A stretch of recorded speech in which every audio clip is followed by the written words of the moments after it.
So I was kind of thinking about this recently, particularly as I'm approaching kind of the back end of my 20s, and just kind of asking myself the question, kind of what's the key attributes that I've developed that has been a kind of a key staple in my own development and my own progression as a person.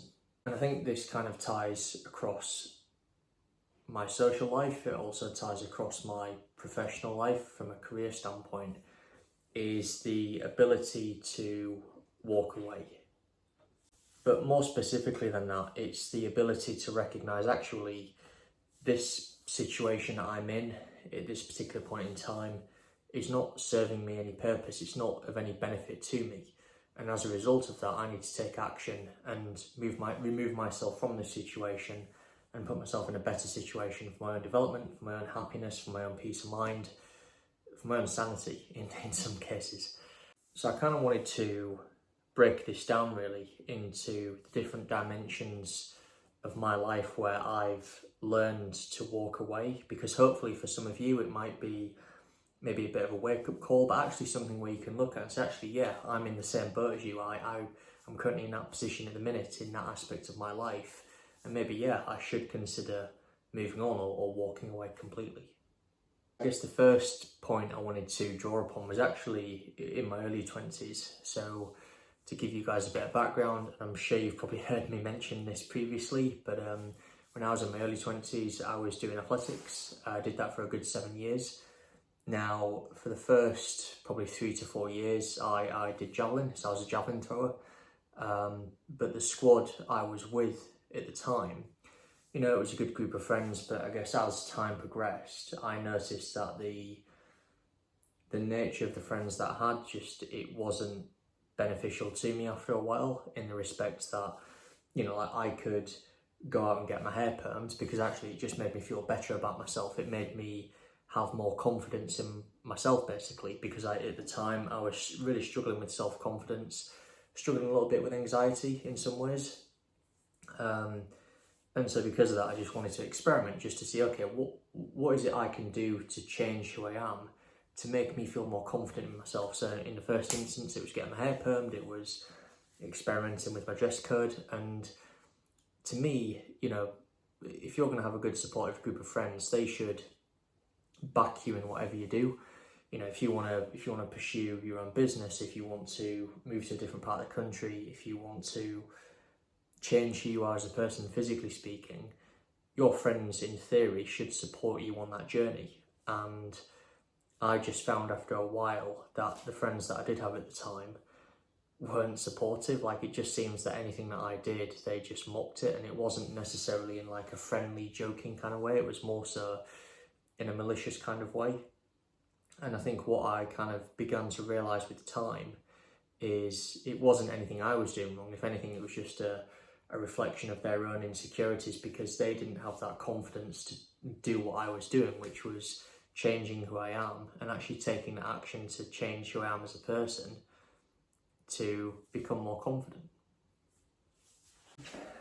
So after a while and kind of seeing that, I just decided, screw it. Like, I'm moving away from this group of friends. I don't want to be around these people, because after a while I was just feeling negative about myself. I was doubting myself. I was doubting my decisions. And it's just like, this is not the direction of travel I want to go in. Because let's be honest, if you start doubting yourself personally, that then spills into other aspects of your life. From a career standpoint, you might doubt yourself more. You might undermine your own abilities. And it's interesting because when I got to a position where I decided, screw it, I'm moving on from this friendship group, I don't think it's a coincidence that all of a sudden career opportunities started to open up for me. My ability to form new working relationships with other people just seems to become a lot easier. And I do think a big part of that is because I didn't have that constant degrading of my confidence taking place in the background in my social life from people who actually should have treated me like proper friends, and I just never got that. And to me, that was a real wake-up call. But I think something that I wanted to share, because I do think it's so important when people say to you, you are the sum of the 5 people you spend the most amount of time with, that you seriously take heed of that, and seriously take that into account as a message, because if you hang around with people who degrade you of your confidence, make you feel negative about yourself, then naturally you will give off the perception as someone that lacks confidence, as someone who lacks the ability to have a presence when they walk into a room, and you need that to get through life. And so if you're hanging around with people who take that away from you, then naturally they're kind of setting you up for failure. And that's why it's so important to be around people who genuinely want to support you and genuinely want to see you do well. So that's kind of the social element that I wanted to touch upon, is really kind of from a social standpoint, the people you choose to surround yourself with.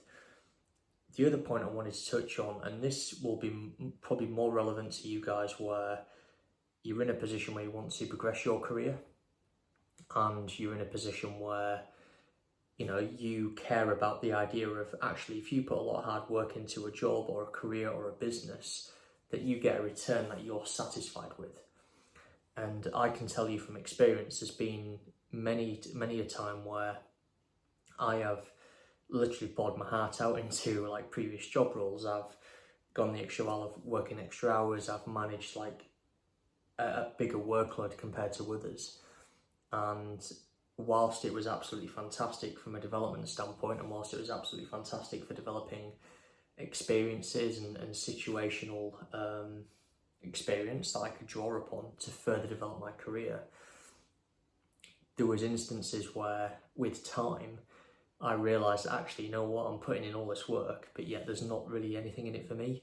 I'm not getting a fair return. And let's be honest, I think that's something a lot of us do go through at some point or another. You know, we work for people who where you pour your heart out and you give 110% and genuinely deliver the goods, but then actually in reality there's not much in it for you. And I think when it comes to the idea of walking away, particularly from a career standpoint, it's just knowing when's the right time to move on from a job role or a position or a business move where actually you've become stagnant. There isn't any opportunity for development. There isn't any opportunity for you to grow and develop as a person within that role, because there's nothing there to challenge you anymore. You've exhausted that position for everything you can get out of it. And I think that ties into the point of knowing when to walk away, is knowing when to actually take a view of the situation and saying, actually, I can apply myself in a role that might be more challenging, but it'll be more worthwhile for me from a personal, selfish standpoint. And that's absolutely fine to feel that way. I guess the final point, and I think I've touched upon this previously when it comes to the idea of walking away, is understanding when to emotionally move on from a person that you have, or you feel like you've dedicated so much to in terms of your energy, your efforts, and this is more specific. This is more so specifically with like dating and relationships. So I had this about 4 years ago, and I think it's something, I think particularly for the men who are watching, you can probably really relate to this, is where you date someone, it goes really well for a period of time, and then for whatever reason things just kind of go south, and then everything just kind of suddenly ends and it kind of catches you off guard, and then you're in a position where, I mean, I had it for months if not years, where I just found myself dwelling on the thought of being with this person and actually what could have been and what my life would have been like if actually we were still together, and, you know, would I have been happier, would I have been more fulfilled, would it have given me that sense of completeness that I felt like I was missing.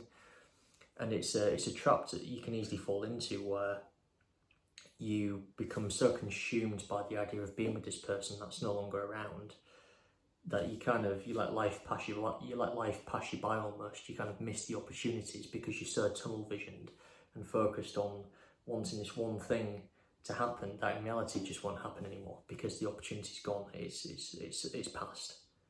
In that respect, the idea of moving on mentally is so important, because ultimately if you're preoccupied and solely focused on someone who isn't around anymore from a relationship standpoint, you're potentially going to miss the opportunity to meet people who, although they're not the same person as who you wanted to be with, and quite frankly they may be very different. They may have qualities that you actually might find more attractive, or qualities that in comparison you actually prefer, and is probably more conducive to a longer term relationship, or the relationship actually lasting. But you end up overlooking that because you're too preoccupied mentally on wanting to solely focus on something that no longer exists. And that's why it's so important to just recognise that you need to move on if you find yourself in that position, mentally speaking.